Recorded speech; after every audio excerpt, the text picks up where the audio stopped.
Faulkner Fixes All here.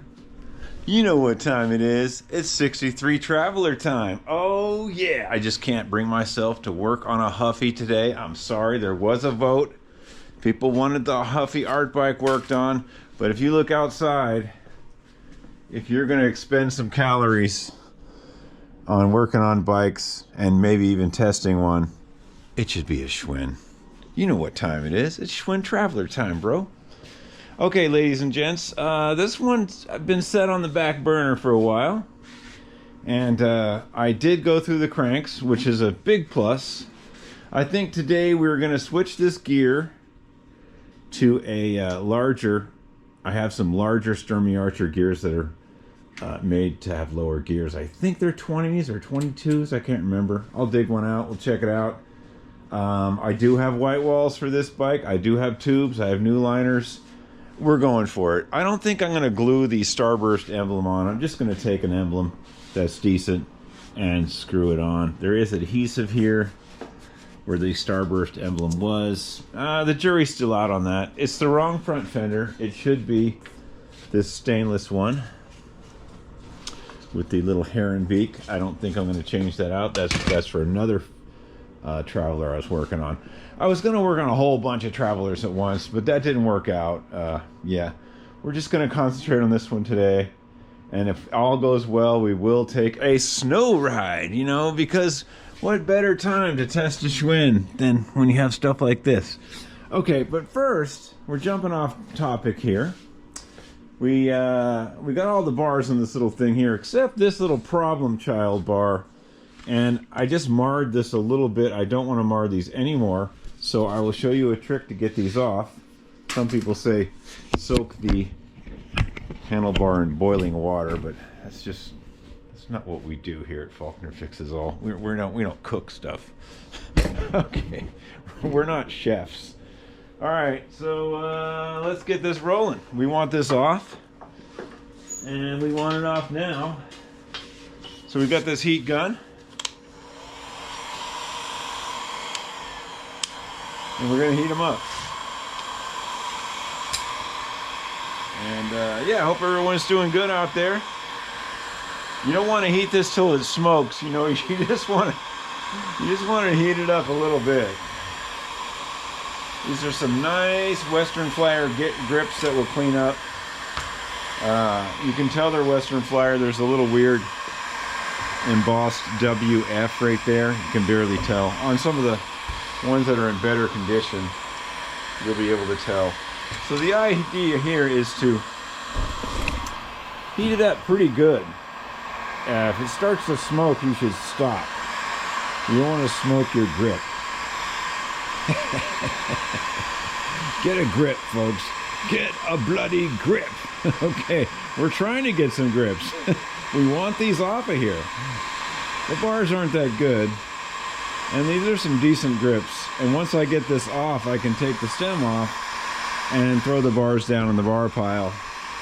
I know this is a little bit extreme, but I really am trying to make room out here since no one's buying any bikes. Okay, we're almost there. Let's get this other side here. Don't keep it in one spot too long. And it's good to blow some hot air right through that hole. And you can see if you have spiders living inside. They love it. Oh, something came out.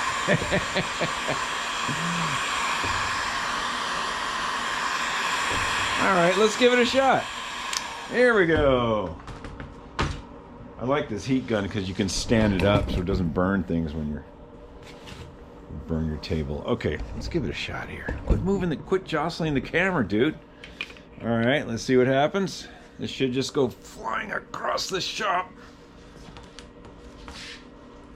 Maybe not. Wow, this is a stubborn one. These have been on here a long time. Oh, yeah. Woo! Yeah, that's good. All right, not too badly marred. I marred that before I put the heat gun on. I did that earlier. Not bad. We can clean those up. They are Western Flyer. Some of these look just like this, but it says Montgomery Ward. It's MW. And some of the Western Flyers, it's WF. So depending on where you see the W stamp, these are really worn. It's really hard to tell. But Montgomery Ward made the same exact one, but it was MW. Yeah, your useless knowledge of the day.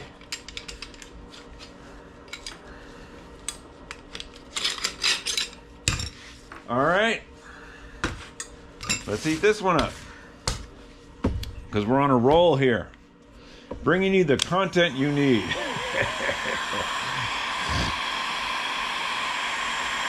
All right, let's see if there's any spiders in here.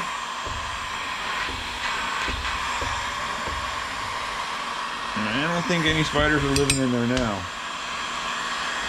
Living. I emphasize the living part. All right, so we're heating up. I'm going around the edge. This one's really rusty, by the way.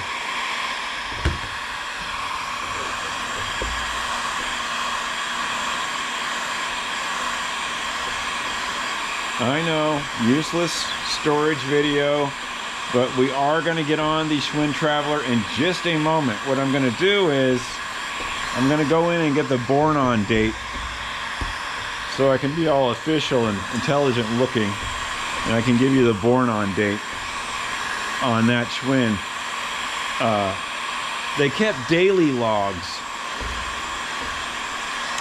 Let's try that. Schwinn kept daily logs until 1966.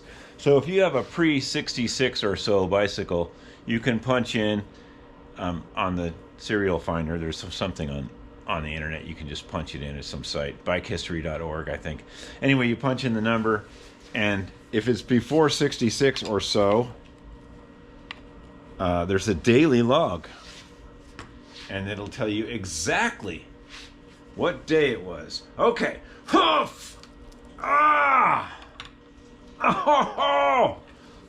Dude! Okay. We're going to try it again. It did move about 3/8 of an inch. Man, all this for some used Western Flyer grips. Ah, the things I do to save parts. Sorry, spiders. All right, we'll just kind of heat around this edge here. Don't forget to heat the back too. Usually the back is kind of loose. It's always the front. All right, here we go. You guys ready? It should fly across the shop now. It should fly across the shop now. Oh! Okay. Whoo, that was a rough one. Yeah, not bad. Not bad. We can bleach these up or put them in the dishwasher.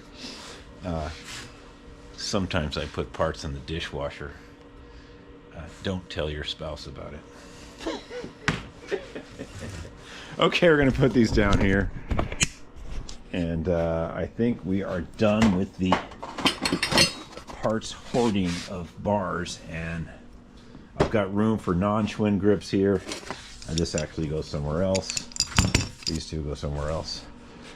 Okay, so we're going to get on this. Like I said, I've done some cabling already. I fixed the cranks. I think I made sure this shifted in another video. I think it's just I was waiting on tubes and tires and I didn't have the dough, but we've got white walls right there. And we're going to do it up. Let me go in, take a little hot cocoa break, and get the born on date for this bike so I can look like I know what I'm talking about, you know, and clickbait people to watch the video, you know. Okay, I'll see you guys in a minute. I got to go warm up and get the born on date on this. Bear with me. Okay, we're back. Yeah, I had to go eat some food and get thoroughly caffeinated, you know, and there was some sugar involved too. Whee! Wifey made some really good chocolate brownies of some sort.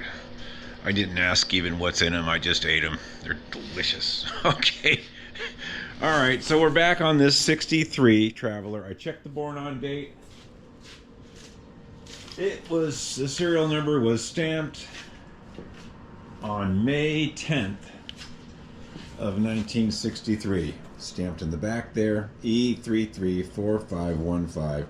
E3 is 63, and 34515 is the serial number sequence. Anyway, whatever that means. It means they stamped it on May 10th at exactly 3:48 p.m. No, it's not that accurate. Actually, the Born on Daily logs are only available from 3/1/1952 to 3/22/66. So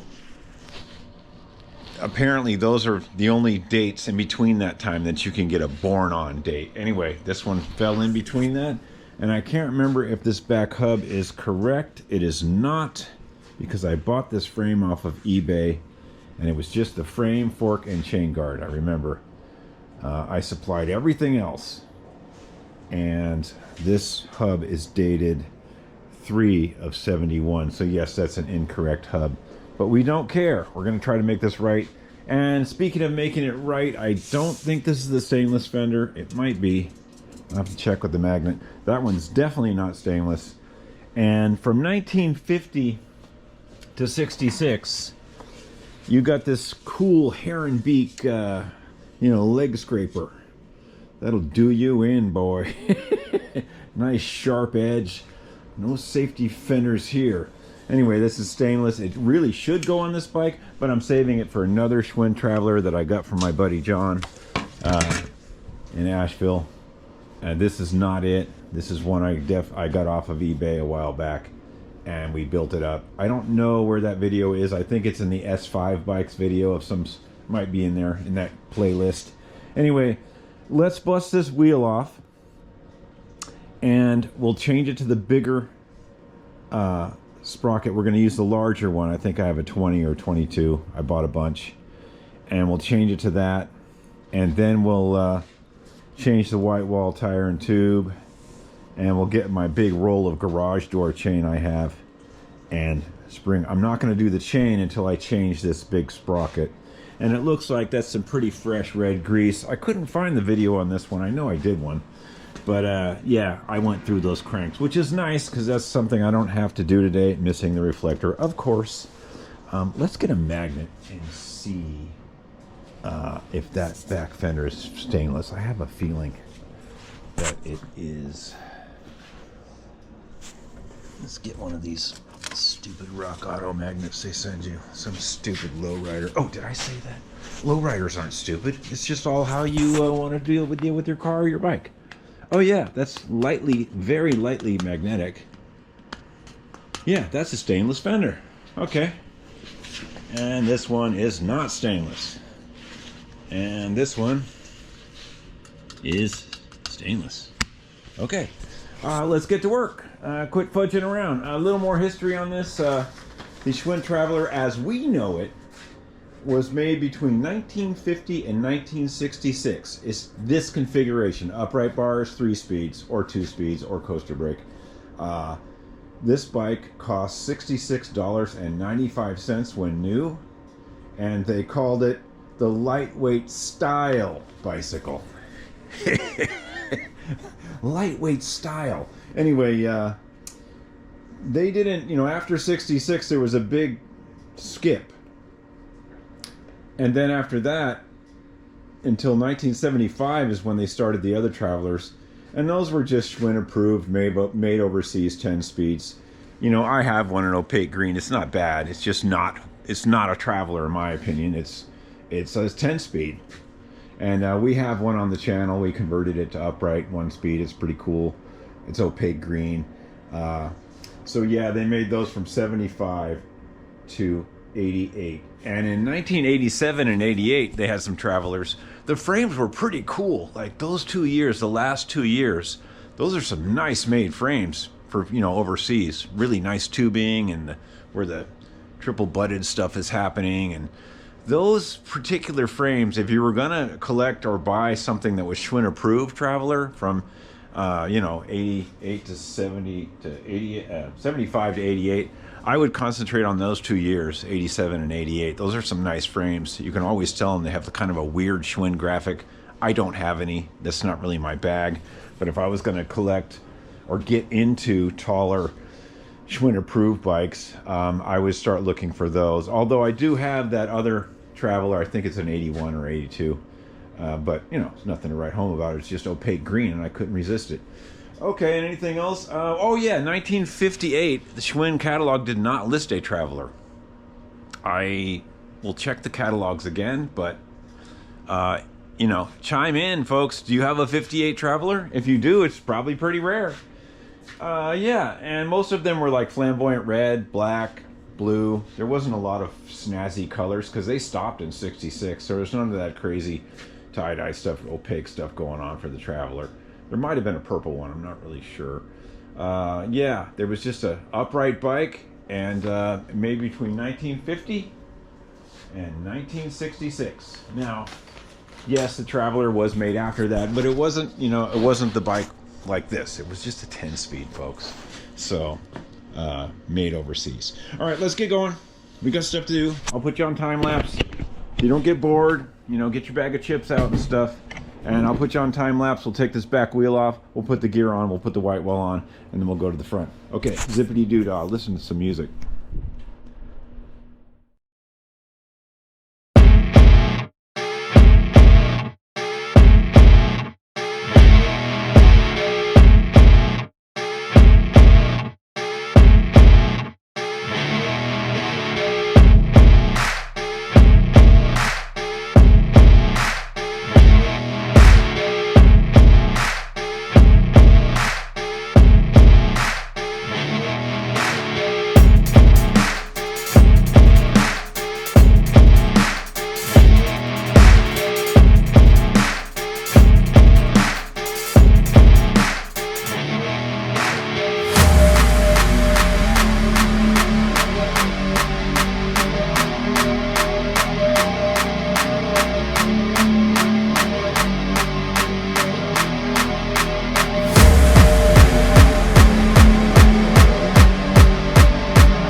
adjust this back brake, true the back wheel.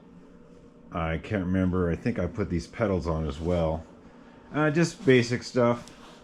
It's about 90% there. I don't have the screws for the emblem. I'm not going to glue the Starburst one on there, it's too nice. It shifts, it's ready to go. The brakes are adjusted. Wheels are trued up. It's the wrong stem. That's why it's not 100%. This is the incorrect stem. It's a little on the narrow side. Okay, as promised, we're taking a snow ride. That's right. Faulkner Fixes All delivers. Just when you thought I wasn't going to come through. I see how you are. All right, we're going to put this helmet on. Today is definitely a day for helmets. I don't have gloves because I have to operate the camera with one hand. This should be very exciting. Here we go on our May 10th of 1963 Schwinn Traveler with white walls. Hope you've enjoyed this one. It's been fun out here, and now we're gonna have fun. Well, I don't know about fun, but we're gonna do something out here. It should be quite interesting. Not let it be said that Faulkner Fixes All didn't follow through. What other channel can you tune into and see some guy build a bike up and test it in the snow the very same day? First gear looks good. What other channel can you even imagine would do something? In fact, if you guys find another channel where there's somebody doing something this intelligent, please leave me a link. Whew, man, it is a rough one. Yeah, it's going to be a short ride, folks. Short ride. Oh, there's our neighbor. Don't want him to see me. He'll think I'm insane.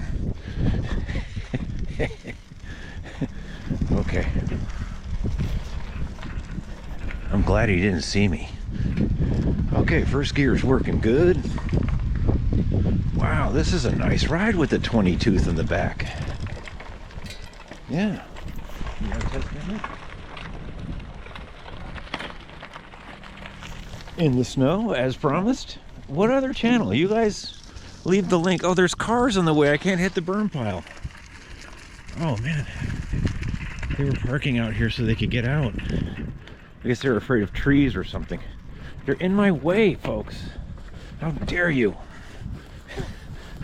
I have to hit this berm pile. It's better when it's frozen. It's more solid. Okay, first gear is working good. When we get up over this little berm, this hill, we'll try second. That feels pretty good. Okay, we're gonna coast a little bit and pop it into second. There's second. Oh, nice. There's third. Oh, yeah. There is a fender stay rattling, I can tell. That's an ice puddle. Oh, dear. Second. Seems to pop out of second into third a little bit. I think I have to adjust the might be too cold to do this. Oh, the brakes are not working very well after that puddle. Yeah, I think this has to be a little looser.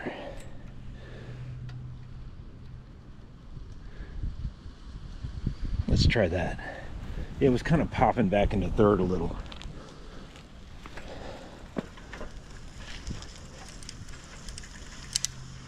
There's first. Second. Okay, yeah, the cable was just a little too tight. These 3-speeds are really finicky. Everything has to be perfect. Inside the hub has to be decent. All the little rollers and pulleys and chains. Got to be good. It's got to be really good. I should be in first right now, not second. Oh. Okay, I'm getting cold. We're going to turn around. We'll run it through the gears again.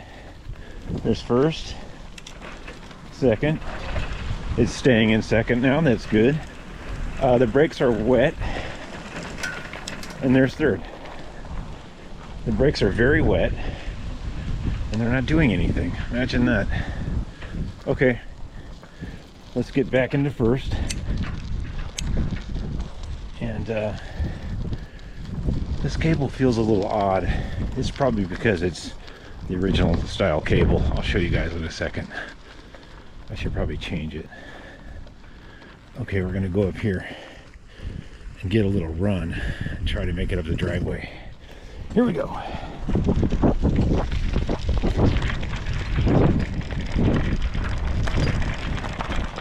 Oh, poor truck all frozen. Okay. We made it. Excellent. The brakes weren't doing much after that puddle.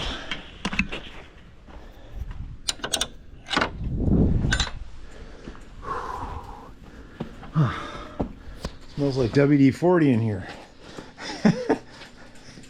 And silicone spray. Okay.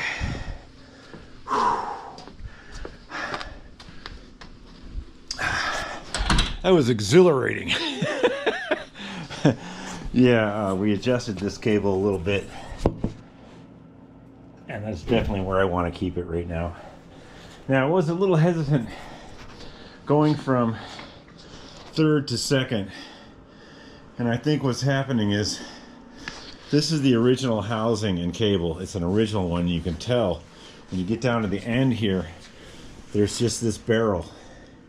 And it's not that crimp-on style with the bolt. This is an original one. Now, I don't know if this needs oiling or it's in the cable itself. I'll work it out. I'll figure it out. Let's spin off some of this snow. That's a problem.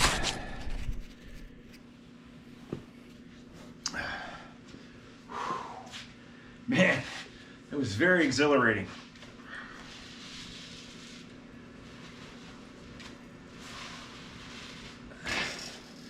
Woo! Dang! Ah, that's good for you.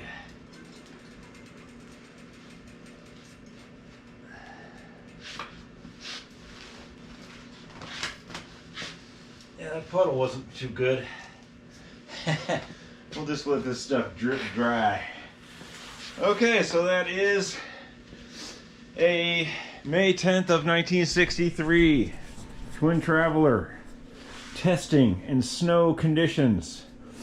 I need the correct stem. I think I might change this cable out. I really hate to because it's an original one and it has the barrel instead of the little bolt that just does the thing. And it might be this wheel. Yeah. Feels like that wheel has a little